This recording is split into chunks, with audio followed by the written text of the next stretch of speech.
I'm not anti-university, but I don't think it's a benchmark at all on whether or not someone is going to be competent in the workplace or not.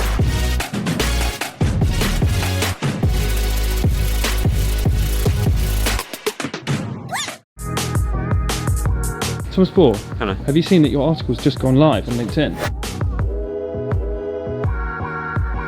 Have you read his article yet? I know his story. No, I know. I've known but, him for 13 years, mate. Do you need to go to university? I also dropped out. I lasted one term.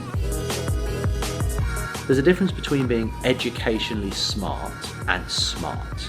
Some of the smartest people I've ever met left school when they were 50, and some of the stupidest people I've ever met have got double firsts from Oxford and Cambridge. Yeah. And if you want to solve a rocket science problem, then yeah, maybe they're the right person, but they very rarely have common sense. And I value common sense over educational smarts. I'm not anti-university, but I don't think it's a benchmark at all on whether or not someone is going to be competent in the workplace or not. People that struggle at school tend to be people that want to ask too many questions. And I would say that in life, the people that do the best are the people that really question things. So there's almost a scenario where the disruptors certainly from an entrepreneurial point of view, you're far more likely to be a successful entrepreneur if you happen to be someone that's disruptive at school, because you're not accepting the status quo.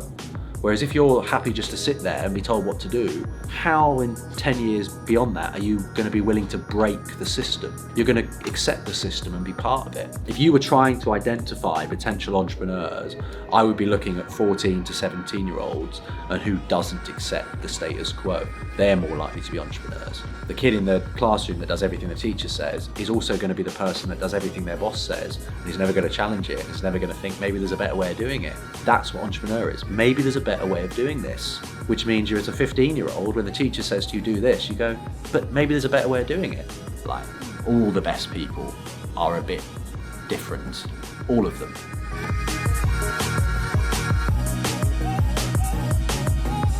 What's all this laughing going on? I'm feeling bright and ready and fresh as ever. Really? Yeah. Even after our late night?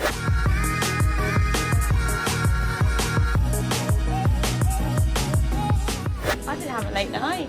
Ooh, that looks delicious. It's some content for our Little recipes? magazine. Little magazine? What don't they have? For our magazine campaign, Lily Farrow, she was doing some baby weaning recipes. What is a weaning?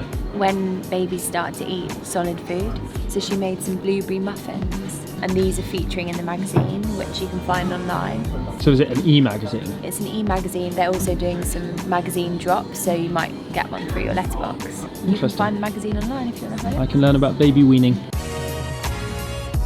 The revolution is underway. The revolution is underway. Hashtag United. Hashtag United. Hashtag United. We love them.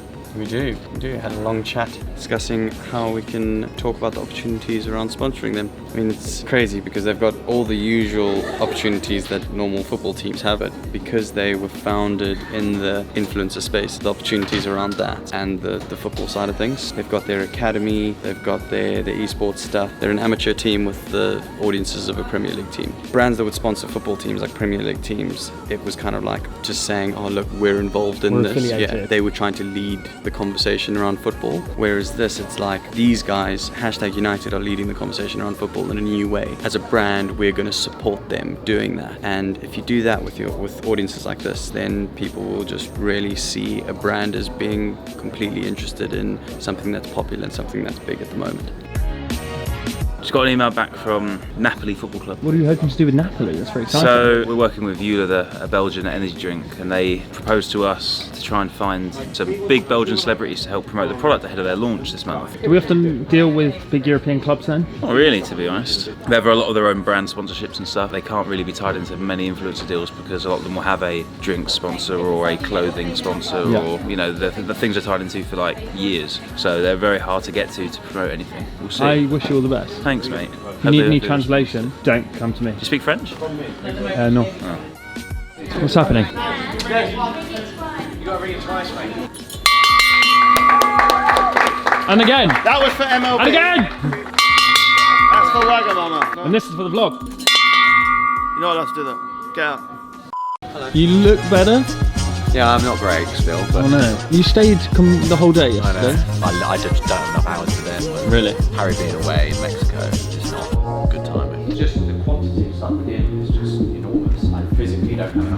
If you need me to step into his shoes and pretend I'm quite good at accents. It's just the talent that would be lacking. That's the problem. Yeah, but you give me the script and I'll sit there on the phone and go, I know, but that's still me doing it, isn't it?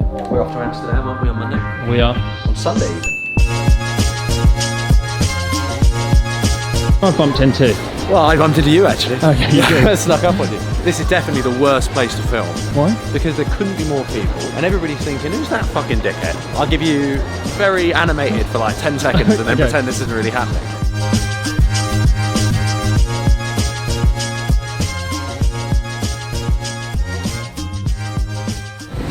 Hi,